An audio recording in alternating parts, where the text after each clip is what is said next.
ഇത് കണ്ടോ, ഇത് ഒമേഗയുടെ കാലിബർ നമ്പർ 1861 ആണ്. ഒരു ഹാൻഡ് പെയിൻറ്റിംഗ് ക്രോണോഗ്രാഫ് മൂവ്മെൻ്റ് ആണ് കാലിബർ നമ്പർ 1861. ഒമേഗയുടെ ഓൾ ടൈം ഫേവറേറ്റ് വാച്ച് എന്നറിയപ്പെടുന്ന സ്പീഡ് മാസ്റ്റർ പ്രൊഫഷണൽ മൂൺ വാച്ചുകളിലാണ് കാലിബർ നമ്പർ 1861 ഒമേഗ ഉപയോഗിക്കുന്നത്. ഒമേഗയിൽ നിന്നുള്ള ഏറ്റവും കോംപ്ലിക്കേറ്റഡ് ആയ ഹാൻഡ് പെയിൻറ്റിംഗ് മൂവ്മെൻ്റ് ആണ് കാലിബർ നമ്പർ 1861. ഇത് ലിമാനിയ 1873 എന്ന ബേസ് മോഡൽ മൂവ്മെൻറ്റിൽ നിന്നും ഇൻസ്പയർഡായി നിർമ്മിച്ച മെഷീനാണ്.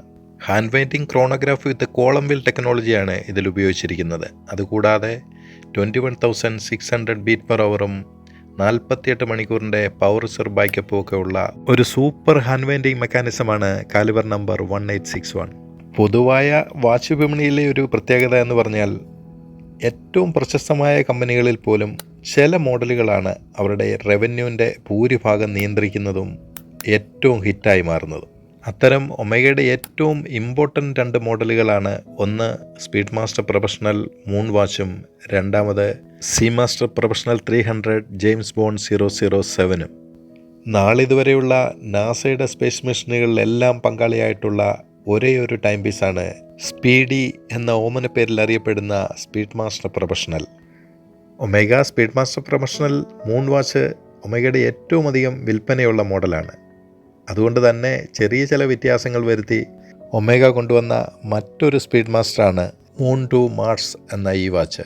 Omega Speedmaster moon to മാർസിൽ എടുത്തു പറയാനുള്ള ഏക വ്യത്യാസം എന്ന് പറയുന്നത് ഇതിൻ്റെ സബ്ഡയലുകളുടെ കളർ ചേഞ്ചാണ്. സബ്ഡയലുകളിലേക്ക് ശ്രദ്ധിച്ചു നോക്കിയാൽ 9 o'clock എർത്തും 6 മൂണും 3 മാർസുമായാണ് ഒമേഗ ക്രിയേറ്റ് ചെയ്തിരിക്കുന്നത്. അതുപോലെ തന്നെ കേസ് ബാക്കിലേക്ക് നോക്കിയാൽ നാസയുടെ സ്പേസ് മിഷൻ്റെ ഡീറ്റെയിൽഡ് എഴുത്തുകൾ കാണുവാൻ കഴിയും. ടാക്കിയോമീറ്റർ സ്കെയിലുള്ള ബെസലും ഹസലൈറ്റ് ക്രിസ്റ്റലും ഹോൾഡിംഗ് ക്ലാസ്പും മാറ്റ് ആൻഡ് ഗ്ലോസി ഫിനിഷ് ഡിസൈനും എല്ലാം കൂടി അസാധ്യ റിസ്റ്റ് പ്രസൻസ് നൽകുന്ന ഒരു ക്ലാസിക്കൽ ടൈം പീസാണ് Omega Speedmaster moon and Mars.